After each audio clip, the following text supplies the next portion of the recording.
শাশ্বত ভারত কথার মধ্য দিয়ে চালিত সকলকে স্বাগত।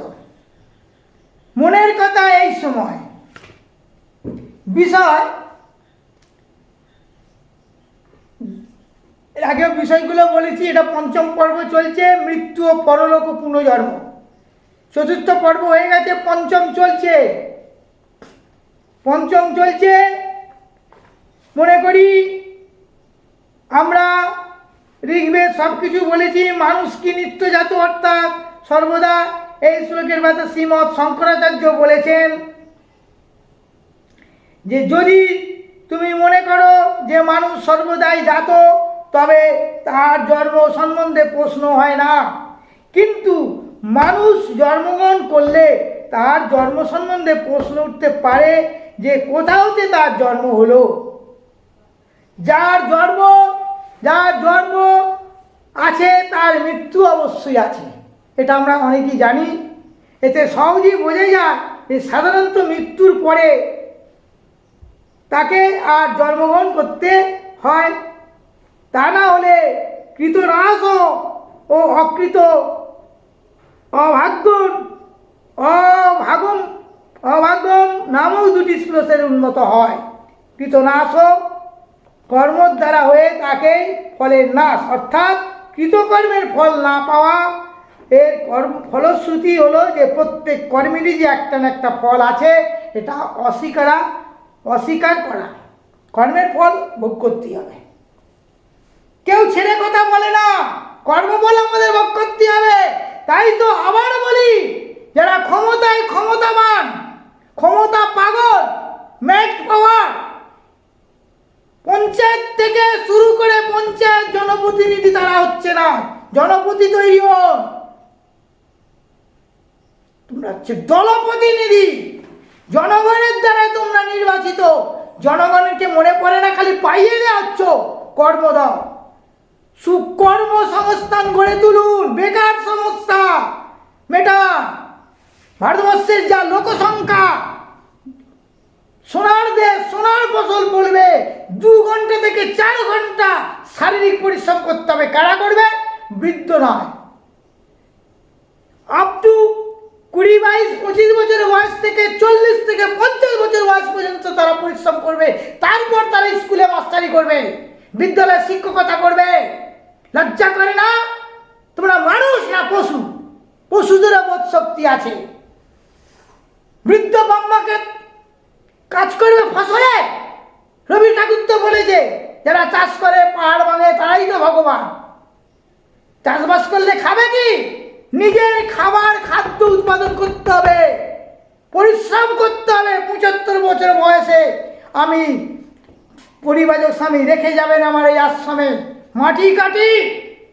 লজ্জা করে না?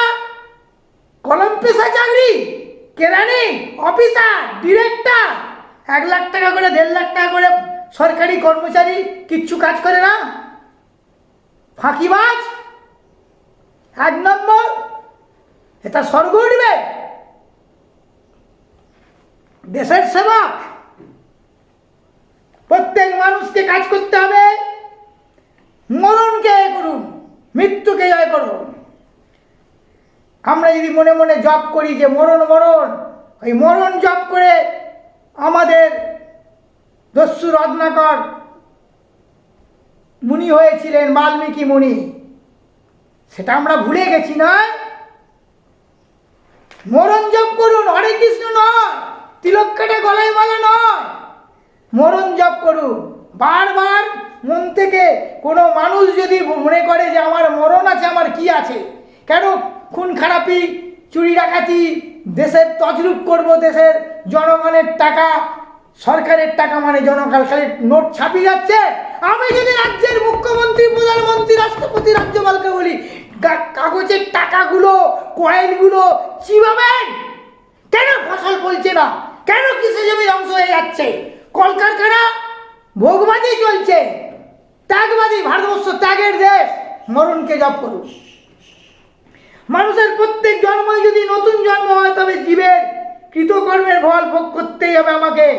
রামানুজ বলে যে মৃতের পুনর্জন্ম না হলো কৃতহানি, অকৃত অবগম হয়, সে তো প্রশান্তরে পাওয়া যায় অজ্ঞান তমসার পরপারে। এটা চতুর্থ পঞ্চম পর্ব চলছে। এ বিষয়ে রবীন্দ্রনাথ বলেছেন, যাকে আমরা চিত্ত অবলম্বন করে তাকে যখন ছাড়ি তখন তার সম্বন্ধে আমারও মৃত্যুও ঘটে। এমনি করে ক্রমাগত আমরা এক মৃত্যুর ভিতর দিয়ে অপরি মৃত্যুতে চলেছি। এই যে মৃত্যুর পর্যায়, তার অন্ত নেই, অথচ মন এমন কিছু চায় যার থেকে তার মরতে হবে না। সেটা পেলে সে বলতে পারে, এছাড়া আর বেশি আমি চাই নে। তাই তো মৃত্যু পরলোক পুনর্জন্ম নিয়ে পঞ্চম চলছে বোধহয়। যাকে পেলে ছাড়াছাড়ি কথা উঠতে পারে না, তাহলে তো মৃত্যুর হাত হতে একবারে এড়ানো যেতে পারে।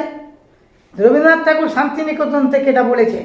আবার গীতাতে আছে, দেহাভিমানী জীবের স্থূল দেহে কৌমর, যৌবন, জরা, ব্যাধি বা বার্ধক্য প্রভৃতি অবস্থার পরিবর্তন যেমন আপনি আসিয়া থাকে, দেহান্তর প্রাপ্তি অর্থাৎ মৃত্যু সেইরূপ একটা অবস্থা ভেদ মাত্র। অতএব ধীর ব্যক্তি তাকে মোহিত হন না। কিন্তু এত তত্ত্ব কথায় আমরা সান্ত্বনা পাই কোথায়?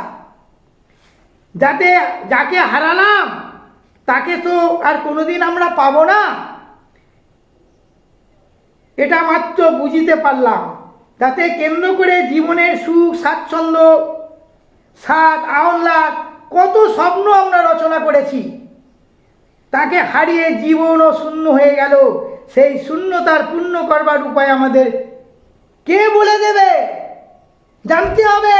এইসব জানতে পারলে আমরা কোনোদিন কুকাজ উকাজ, চুরি ডাকাতি, চিন্তায়, ওই ঘুষ টুস নোংরা, আমরা করাতে দুর্নীতিগ্রস্ত হব না। দেশকে ভালোভাবে চালাবো, জনগণের দ্বারা আমরা নির্বাচিত, জনগণের দ্বারা পাশে দাঁড়াবো। সেই নির্বাচনের সময় গলায় গামছা দিয়ে ঘুরেছ, ভোট দাও ভোট দাও, তারপর কোথায় গেলে? বারবার বিদেশ ভ্রমণ করা হচ্ছে না? আমাদের জনগণের টাকায় লজ্জা করে না? আমাদের মতো ঘরে ঘরে আসুন। আপনার প্রতিনিধি নিয়ে প্রত্যেকটি বাড়িতে অত্যাচার করছে কেন? বামপন করে গেছে।